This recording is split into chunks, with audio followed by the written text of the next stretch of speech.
Ashley, hey, what's going on? How's it going? Good to see you, Isaac. Yeah, good to see you.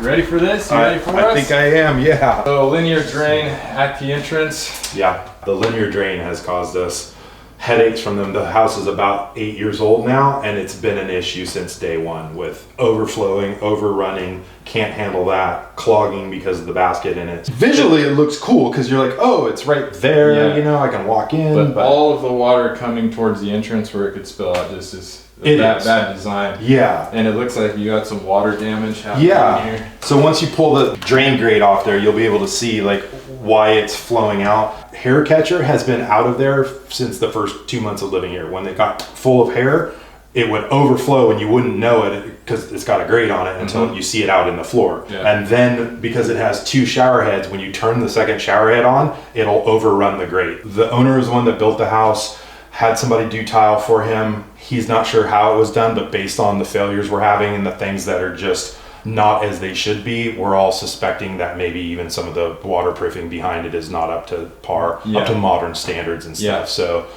obviously we won't know until we start pulling that open, but that's what we're looking to you. Yeah. Since you're the expert. Yeah, so you had leaking on the bench too. Yeah. On the back side of this wall is a bathroom, and there's water squishing up through the vinyl flooring. So clearly water was running coming out this way. Potential mold issues and stuff. So we've just been chatting like it's time. Yeah.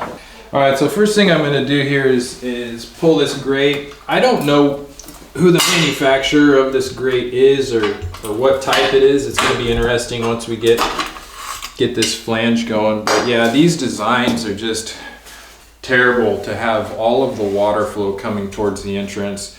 These little hair catchers and whatnot, they get clogged up so quickly that it'll just, you know, they tend to overflow. So, which isn't normally a terrible thing when you got the line drain, you know, in the back and everything's sloped because you have some time for that to fill up.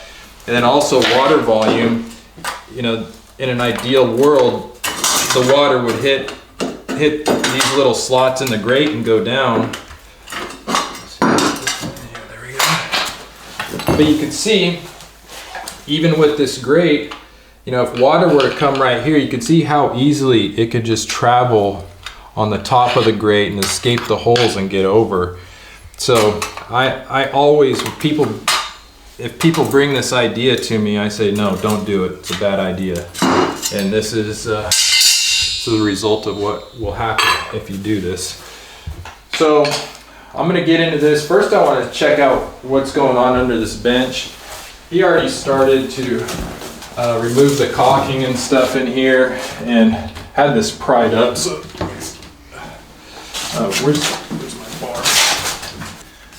It's pretty awesome. We're here in Granite Bay, California, which is only about 10 minutes from where we operate. And he saw my YouTube videos and reached out. He's like, hey, I'm in Granite Bay. I was like, oh, sweet, man. It's pretty cool when people find out that I'm local to the area. Okay. So what we got here, we definitely got some patchwork going on. But instead of using Kerdi band, they just use this window flashing. This is not how you're supposed to waterproof these Schluter Kerdi systems. But yeah, not banding properly, and they just butted up against the tile there and put some caulking in there, it looks like. So let me see if I can get this piece out of here.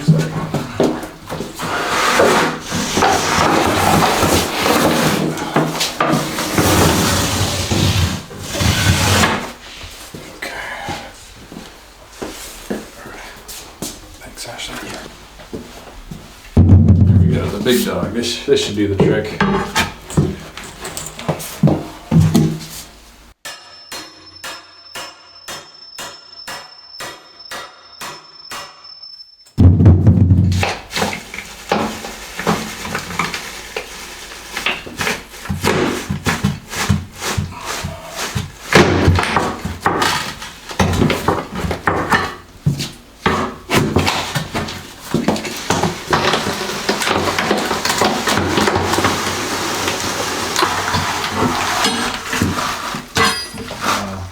Okay, so yeah, they just went right to 1/2 inch board. there's a 1/2 inch. There's looks like another layer of Kerdi board. So we got 2 layers of Kerdi board. Let's see if I can get this out of here. Yeah, I can smell the mold in here though, underneath this thing. So yeah, so water's been getting in there somewhere. Yeah, there's mold on the back of this. Oh yeah, I can smell that. And then here's mold. Here's mold on the Kerdi board. Right here, you can see all of that mold growing right in there. That's one thing about Kerdi board. It does tend to be a good breeding ground for mold. I have a video that I did about a year ago where I put some Kerdi board just in a bucket of water, and the whole thing molded over. I believe because there's some sort of adhesive organic material in the Kerdi board itself. It's like a paper. Steve White with Bathroom Remodeling Teacher, you know, I did an Instagram post. I said, you ever seen this before? You know, the mold on the Kerdi board. And he immediately replied, and he went outside, and outside of his house he had a piece of 2-inch Kerdi board that had just been laying like on a tabletop, exposed to the weather, and it was completely covered with mold, and the paper was peeling off. You know, this has a paper layer on it. You can see the brown right here. That's actually paper, believe it or not. Kerdi board is made with brown paper. This is a brown paper, so I think it's just food for mold. But immediately when I took that bench face off, I could smell it. So Zach, I think what we'll do is I'm going to try unscrewing this. I want to see if there's any damage behind this Kerdi board here. Looks like we need a T25 and an impact. Obviously they didn't use Kerdi screws and washers. He just put the screws right through the Kerdi board, no sealant or anything on them. So this looks like it was done by somebody who had no idea what they were doing. You know, the window flashing obviously is a telltale sign, but yeah, no seam tape, no washers, no screws. Doubled this up, I don't know why. So I'm trying to get these screws out, but some of them are even kind of rusted from. I might be able to just pull that off, let's see. Yeah, usually when we start getting into these tear outs, one thing leads to another, and it's just like, usually if there's one major thing wrong, you start to find other things that just aren't done right. But I'm getting down to the pan liner here. Let's see if I can get this out. Yeah, so Kerdi board, this is one of the things that I see a lot with people who don't know what they're doing. They combine systems. So pan liner is part of a water in, water out system where water is supposed to weep through down to the pan liner through all the mortar.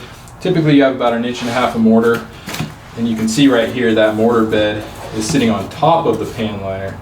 So that's one system, and then you have a sealed system such as the Schluter Kerdi, the flow effects membrane I use, tile ready systems. Those are sealed systems. There's no mortar to weep down and through. So he's combining elements of 2 separate systems, and that's causing issues. This Kerdi board is not supposed to be down into a mortar bed where stuff can wake up, because you see all the mold that was forming on the Kerdi board itself. This should be seam taped properly, and it should be done on a a sealed pan, not a pan liner like this. So I'll probably just chip out some of these mosaic tiles, see how that ties into the wall, maybe on the couple tiles. Again, we got water damage happening here, so I have to figure out where that's coming from.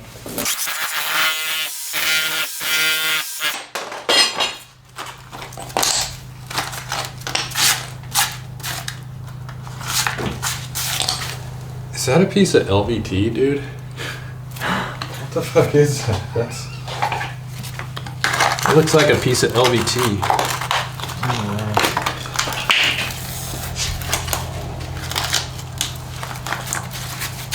Yeah, this is a piece of luxury vinyl tile flooring. Oh, I think he used it as a screed strip and then just left it in there, but it made it made it come out really easy. It was just popping right off. I was wondering why it was popping off the tile so easy. That's pretty funny. This piece of LVT stuck in there. All right.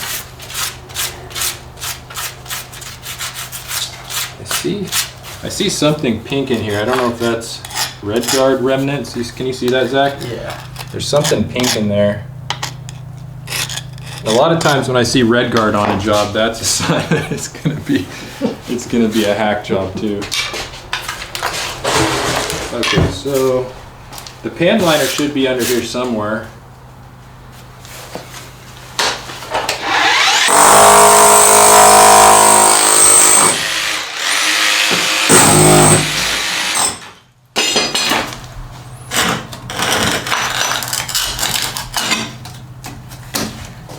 There's the wall tile. There's some pretty bad coverage on there. You see that? That was easy. Let's see.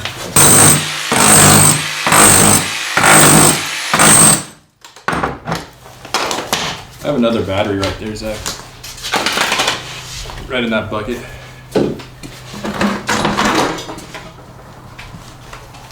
So tiles, porcelain tiles should definitely not pop that easy. Usually when we hit them with the hammer, it'll just go and it'll just bust little pieces. This stuff is just breaking up immediately. Big voids. Big voids in there. There's no bonding either. Like it looks Yeah. like there's that, but it didn't actually stick to that. Yeah, it didn't bond. What would cause that? Is that like really dry? Usually like, for is it too dry or? well, for one, just having the bad coverage, you know, we're losing a lot of adhesion there. For two, a lot of what happens is they'll comb their thinset on the wall. It'll start to what we call flash, which is it'll start to cure on the face of it. So they wait too long, they'll comb it. Wait too long, then stick the tile on there, and the face of the thinset's already starting to dry. Gotcha. So then you don't get good adhesion.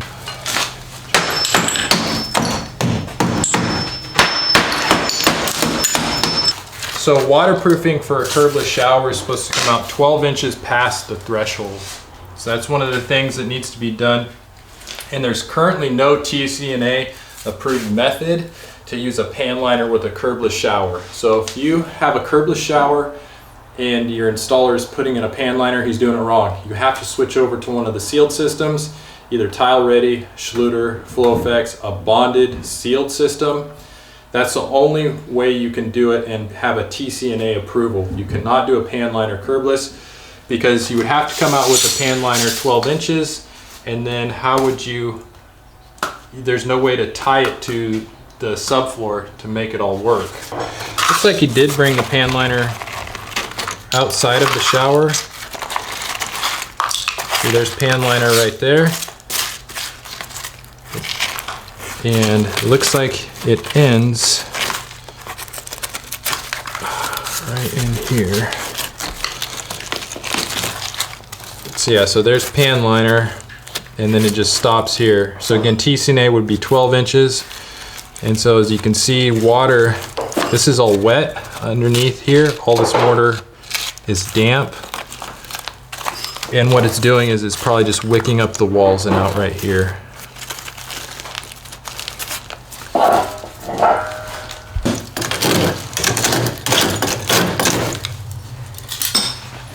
Okay, so there's the pan liner. So I'm gonna go ahead and break this line out right here, just because we can. I'm gonna check out this Ashley's Metabo. That's damp too. Yeah, all the mortar is damp in here. So yeah, that water was getting in here and then it was just turning the corner. So it follows, it jumps past that corner right there, Yep. follows the pan liner, sits on that mortar bed, and then just slowly wicks up. Yep. Because the drywall is touching it. And Correct. it's capillary actions is pulling all that stuff. Correct. Because the pan liner is doing its job of keeping the water, but Yeah, it's but running it's- past the drain. Yeah, it's not going up. It's Yeah. it's just sitting there. Gotcha.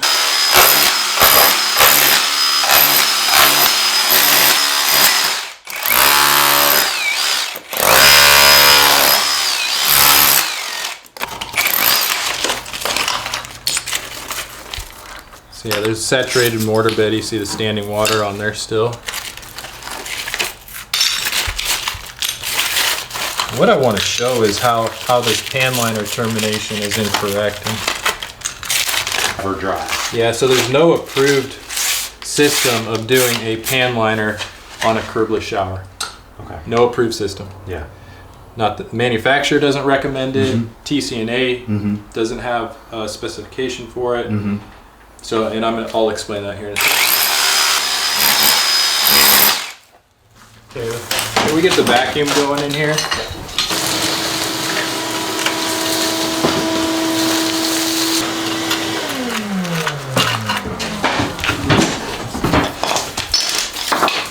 Okay, so now we're getting down to it. These linear drains, they just are usually just a slip fitting into the bottom flange.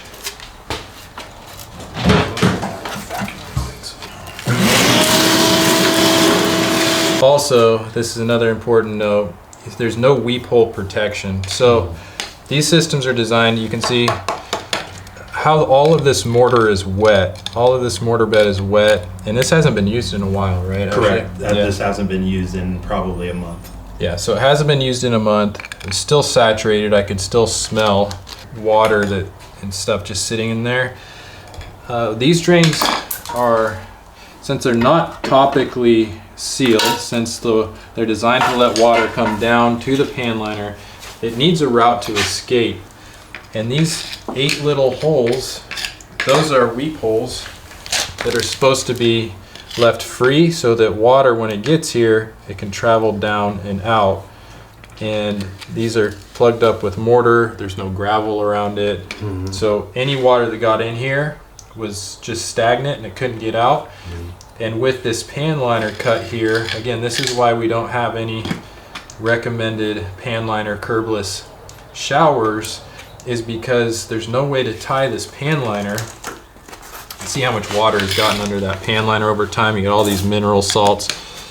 And if this was a wood foundation, you could imagine what would happen here. You would have seen it coming through your, if this was a second floor, you'd be. Yeah, luckily this is concrete. Yeah.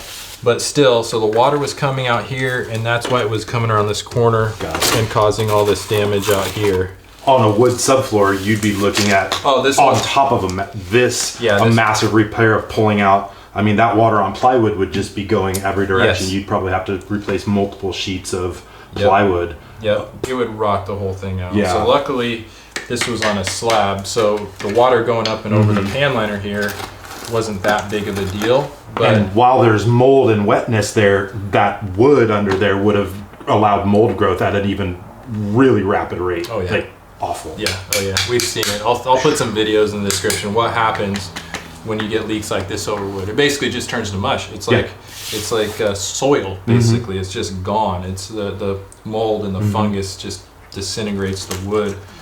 So yeah, but this is a wrong application.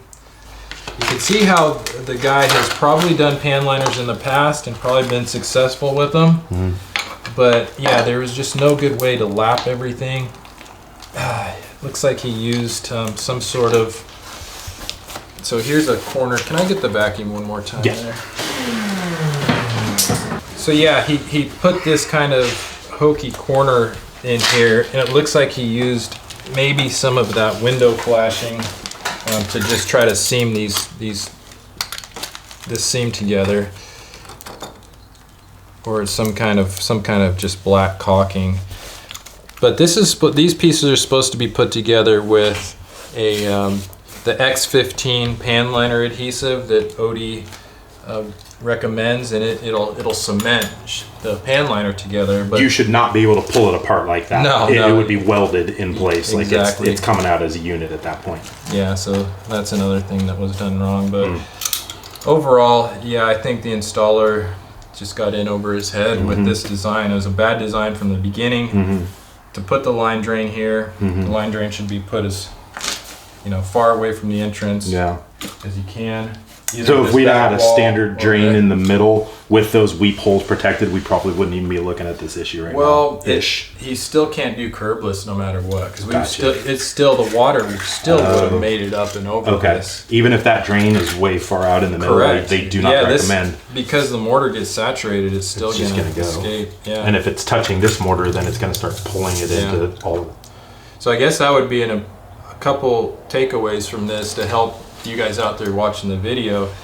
If you see someone doing a pan liner or a hot mop, same type of system, if you see them doing a curbless with either of those installations, they're doing it wrong. And if they argue with you, ask them to show you the TCNA specification or the manufacturer specification that states that that can happen, and they're not going to find one. The other takeaway is obviously linear drain at the front entrance of a shower with everything sloping toward it. Bad design. It's just going to allow water to spill up and over the curb. So I guess that's the two main takeaways that hopefully these videos help. Unfortunately, Ashley, all too often, you guys are the ones paying the price for everybody else getting the lesson. Yeah. But we'll help you get this torn out, and we'll let you know what we can do to get a tile ready pan in I here. appreciate it. Yeah. Thank Okay. you. Yeah. Right on, Ashley. Thanks, man. All right.